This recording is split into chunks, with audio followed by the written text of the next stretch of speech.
Hi everyone, welcome. I'm down here in my wormery preparing to check in on a bin of worms that's 133 days now in service.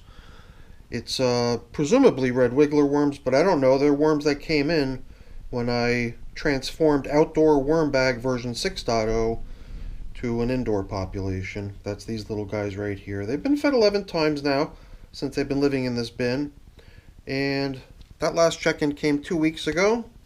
And they probably burned through that last feeding. From what I remember, it was all kinds of juicy fruits, stuff that you would assume would be eaten very quickly.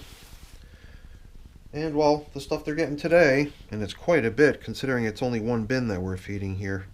It's a whole bunch of watermelon, and it's basically water, and it's heavy. So they're getting a heavy dose of moisture today. It was even kind of a topic last time about whether going in here with the feeding and including dry bedding underneath the food and then placing dry bedding out here on the surface, what kind of a result that would get. The concern was that perhaps the dry bedding being added would suck up a bunch of moisture and make the whole system feel dry. Well, I could tell you for sure the system does not feel dry. There's a good bit of moisture in here. So let's excavate down into the feeding zone. And I guess I'm going to have to excavate big because this is a big feeding. And we'll just nudge some wormies aside. And now we're starting to get down into some of the leaves used as bedding last time. Looks like there's other things down here too, like old feeding zone indicators. Luckily our existing feeding zone indicator is holding together pretty nicely. Yeah, let's set that aside. We'll use that at the end. Otherwise, moisture is definitely not of a concern. And now that we're giving them a lot of moisture, I have no way to know exactly how much moisture is locked up in all that watermelon rind, but I would have to guess it's a lot. Alright. Well, we're encountering lots and lots of worms down here in the feeding zone. And here's some other old paper products. Of which they're going to get a little bit more today, because besides the watermelon, I got this interesting cracker. Has a number of different types of seeds on it. And I wanted to soak it, so I threw it on a paper towel down there and let it sit in water a little bit to make sure it doesn't go in here dry and become, just an idle piece of nothing covered in mold or whatever. This way, if it's damp, hopefully the worms will be able to make use of it somehow. Yeah, I think we've given ourselves sufficient space. And since we did so good here with the dry bedding, I think we're going to continue on the same theme. We're going to give them more of the same. So let's drop in a little foundational bedding. It's not even just a little, it's quite a bit. And let's see how these things look. They're still still kind of firm and cracking, but at least they're soaked and they're not dry.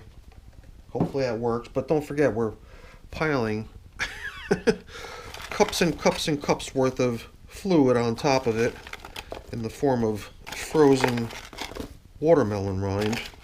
Gosh, this does almost feel like overfeeding. It feels like the system's going to be just drenched next time we come in here.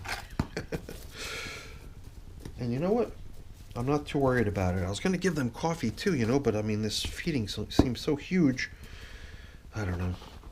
There. I gave them some. Alright, well, that is quite a generous feeding. And hopefully we can pull in enough material from the outer edges here to cover up this huge feeding zone. I think we should be able to pull it off, hopefully, somehow. And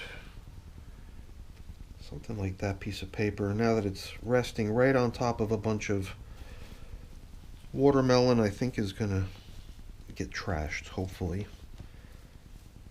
Yeah, things look really nice out here. I wasn't sure what to expect in the outskirts, but seems to me like every time we blend in all this beautiful leafy matter, oops, sorry, squeaky noise. Not sure what it sounded like on the microphone of the camera, but it was pretty shrill over here. Yeah, look at all these worms hanging out in the material. Awesome. Very nice stuff. Yeah, you know, sometimes when I'm editing my videos, I feel like, man, that would have been a nice spot to just slow down and check out the wormies. Let them crawl around a little bit. But I always buzz right through. Maybe I gotta slow down a little bit. Do you see it? I guess one of the benefits of slowing down is that you can see cocoons. I see 3. I see one here. I see one right here. And then right here on top is another one. And who knows? There's probably others that I'm totally missing and are probably just sitting out there in plain sight. Very nice. Good to see. Alrighty. Let's just blend in a little bit more leafy matter, and then I think we're going to be ready to give them even more. So I like the idea of coming in here with even more, and it's going to be just like now. It's going to be perhaps even more damp than the stuff that we encountered when we first arrived in here, I think. So we could probably be really generous.